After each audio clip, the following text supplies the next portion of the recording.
अस्सलाम वालेकुम, मेरा नाम है डॉक्टर ज़ीशान और आप देख रहे हैं मेरा यूट्यूब चैनल। इस वीडियो में हम बात करेंगे इंजेक्शंस और ड्रिप्स के गैर ज़रूरी इस्तेमाल के हवाले से।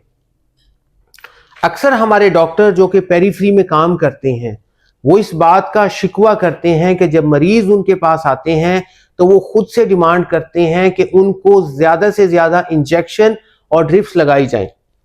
जब डॉक्टर मरीज को यह एडवाइस करता है कि उसको बीमारी के इलाज के हवाले से इंजेक्शन की और ड्रिप लगाने की जरूरत नहीं, तो वो बाहर जाकर किसी क्वैक से या किसी मेडिकल स्टोर से खुद से इंजेक्शन और ड्रिप लेकर लगवा लेते हैं।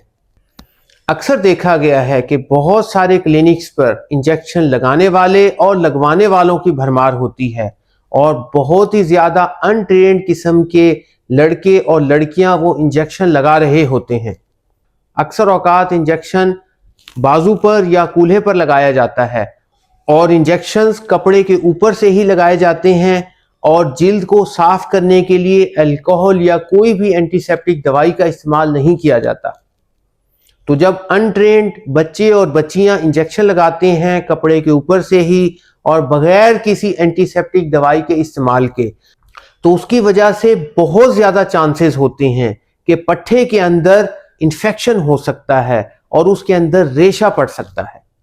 शुगर वाले मरीजों में तो खास तौर पर पट्ठे में इंजेक्शन लगाने से परहेज करना चाहिए, क्योंकि अक्सर शुगर वाले मरीजों की कुव्वत मदाफियत कम होती है और जब वो पट्ठे में इंजेक्शन लगवाते हैं तो फौरी तौर पर सोजन हो सकती है, पट्ठे के अंदर रेशा पड़ सकता है और अंदर से मांस गलना स्टार्ट हो जाता है और उसकी वजह से मरीज को खुदा ना खास्ता सेप्सिस का सामना करना पड़ता है।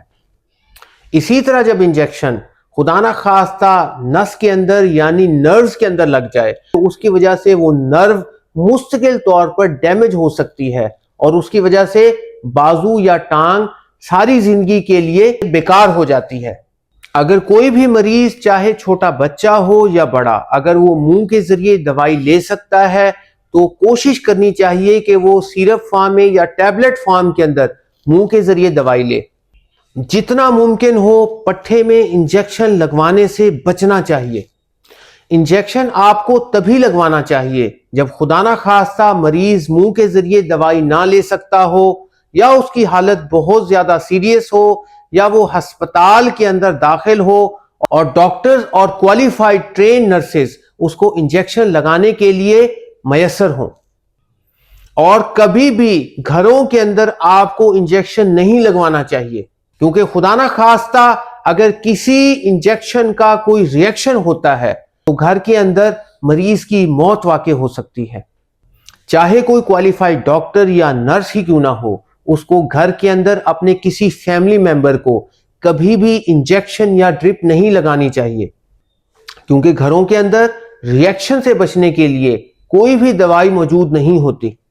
इसी तरह जिस्मानी कमजोरी के लिए बहुत सारे लोग शौकिया तौर पर ग्लूकोज की, रिंगर की और नॉर्मल सलाइन की ड्रिप्स लगवाते हैं। इन सारी की सारी ड्रिप्स का मरीज को कोई खास फायदा नहीं होता।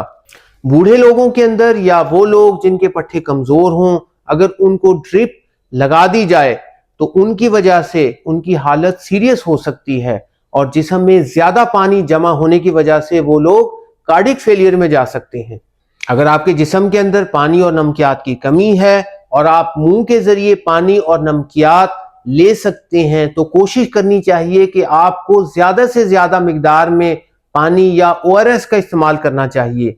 ड्रिप्स आप तभी लगाएं जब खुदा ना खास्ता जिस्म में पानी और नमकियात की खास लेवल से ज्यादा कमी हो जाए, और ड्रिप्स हमेशा अस्पताल के अंदर दाखिल होकर डॉक्टर्स की निगरानी में लगवाएं। मजीद मालूमात के लिए आप मेरे चैनल को लाइक और सब्सक्राइब करें। शुक्रिया।